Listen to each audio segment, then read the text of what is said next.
ตัวกันนะตอนตู้ Đúng đâu. Từ đây phi. ជាវីដេអូបង្ហាញពីការប្រើភ្លើង laser អញ្ចឹងតើតើនឹងការប្រើភ្លើង laser ហ្នឹងគឺយើងចុចកុងតាក់នេះមួយដាក់ថ្មវាចូលកន្លែងនេះដាក់ថ្មវាចូលកន្លែងនេះហើយចុចកុងតាក់នេះមួយពេលចុចកុងតាក់នេះមួយមកប្រភេទអាវ៉ាន់ស៊េរីថ្មីនេះគឺមានតួលេខថ្មនៅនឹង 100% បាទបន្ទាប់មកយើងចុច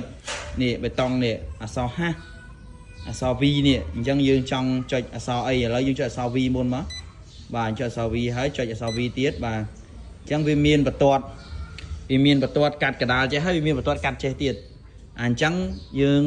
ប្រើបានតែគ្រាន់ថាវាចុះថ្មព្រោះយើងត្រូវការតែបន្ទាត់កដាលចេះមួយទេអញ្ចឹងយើងចុចអក្សរ H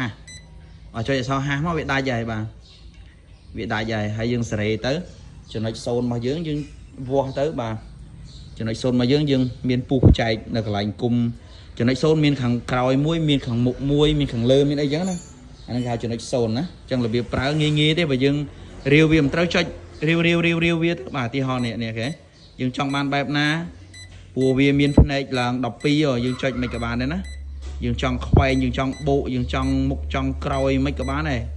ភ្លើង laser នេះប្រភេទអាវ៉ាន់ល្អឲ្យបាទដាក់ទៅដឹងថាអេមហ្មងមើលបានមួយសែតយើងយកទៅថ្លឹងបានគ្រប់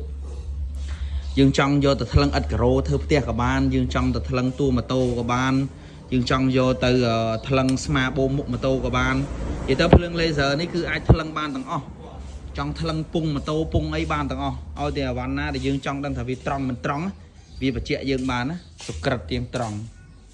ញ្ចឹងវីដេអូនេះវីដេអូប្រាប់ពីភ្លើង laser ហើយអង្គមនេះគឺអង្គមរបស់ជាងផលប្រើណាអង្គមរបស់ជាងផលប្រើរៀបគ្រឿងប៉ុណ្ណាដាក់ឲ្យមួយក៏ប៉ុណ្ណឹងដែរជាងផលអត់មានកេង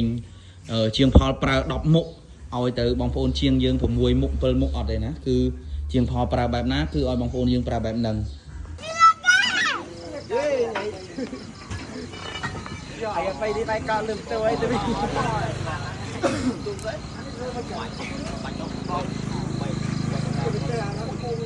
ទៅ